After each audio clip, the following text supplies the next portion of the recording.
asalaamaaleykum wa rahmatullah mbokki jullit yi mbokki taalibe yi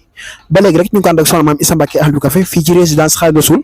su 19e jour ci weeru koor gi édition 2025 ñu ànd ko seen site bi naan Ahmadou Café TV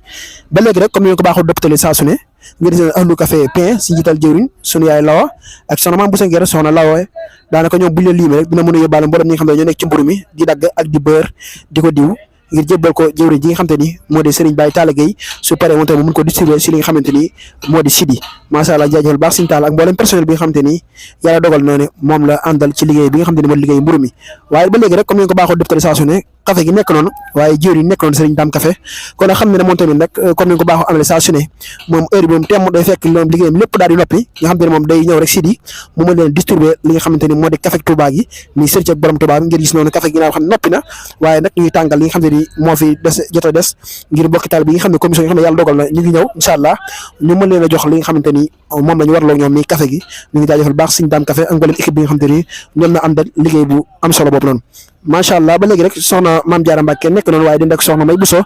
jëwriñ daayira ashabul jannat nga xam te ne ñoom ñooy jëwriñ fii Ahmadou Café Touba yokk ba waaye ku ne xam na Khady Sow moo aye tey ji waaye nag ànd ko soxna Binta Kanji macha allah ñu leen di jaajëfal baax ci liggéey bu am solo bi nga xam ne ñu ko jàppale soxna Mame Issa Mbacke moo di résidence Khadimou Rassoul bi nga xam ne moo jàkkaaroog jumaa ji waaye nag indi teranga yu am solo yi nga xam te ni ñoom lañ jàppale soxna Mame Issa Mbacke Ahmadou Café kon di wax ne rek soxna Binta Kanji ak mboolem personnel bi nga xam ne ñoom la àndaloon ci ndogal borom Touba boobu ak si ne fii nga xam te ni moo di si jàmbaar ji ñu jël si li nga xam te ni moo di Ahmadou Café Touba yokk ba si njiital jëwriñ soxna Fatou Diagne ak mboolem ñi nga xam ne ñoo baaxoo àndal liggéey boobu noonu waaye nag ba léegi comme ni nga ko baaxoo amale saa su ne rek soxna Mame Issa Mbacke Ahmadou Café moom terangaam day daal di wéy rek saa su ne nga xam ne liggéey moom saa su ne moom ngeen sono yaay Fatou Diagne nekk noonu di yaay Fall waaye di jëwriñ ci Ahmadou Café Touba yokk ba ñu ngi ko jaajëfal baax ci liggéey am solo bi waaye nag mbokki taalibe ñu ngi toog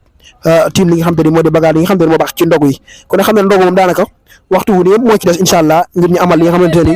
moo di dog bi ñu jaajëfal baax a baax mboolem ñi nga xamante ni ñooy ànd ak soxna Mame Issa Mbacke Ahmadou Café ak mboolem ñi nga xamante ni ñoo ne suivre saa su ne liggéeyal borom Touba bi nga xam ne jaar ko ci Ahmadou Café TV waaye gis ngeen rek mbokki taalibe gis ngeen it sàppe góor yàlla yi nga xam ne moom liggéey moom ni ñu ko waxee saa su ne rek dañuy ber góor ñi ber li nga xam ne moo di jigéen ñi mu am ay sàppe góor waaye am sàppe jigéen ñi sàppe góor ñi nekk nii fii ci Ahmadou Café Touba yokku ba nga xam ne ni moom ku ne mi ngi toog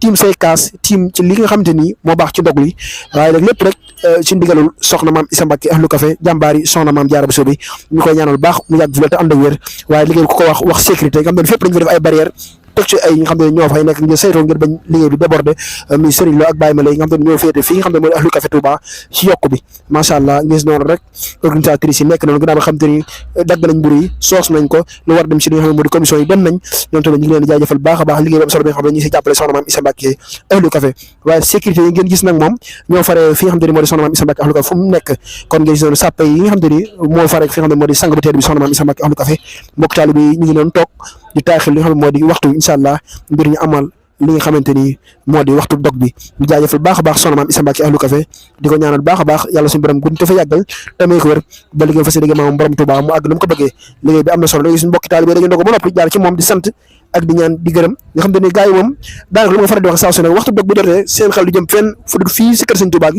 fekk fi ndaw ñi nga xam ne ñoo fi nekkal soxna Mame Issa Mbacke Ahmadou Café bu ñëwee ñu taxaw leen nu mu waree jox leen li nga xam te ni berne yi nga xam te ni dara taxoo lu seen jëmm yi waaye gis noonu rek notaalu soxna Mame Issa Mbacke Ahmadou Café Touba ñu koy ñaanal baax mu yàgg fi te ànd ak wér liggéey bi muy liggéey Serigne Touba di ko jaalale ko si jaamu yàlla yi am na solo lool jërëjëf Mbacke ñu ngi lay ñaanal baax tawfeex ak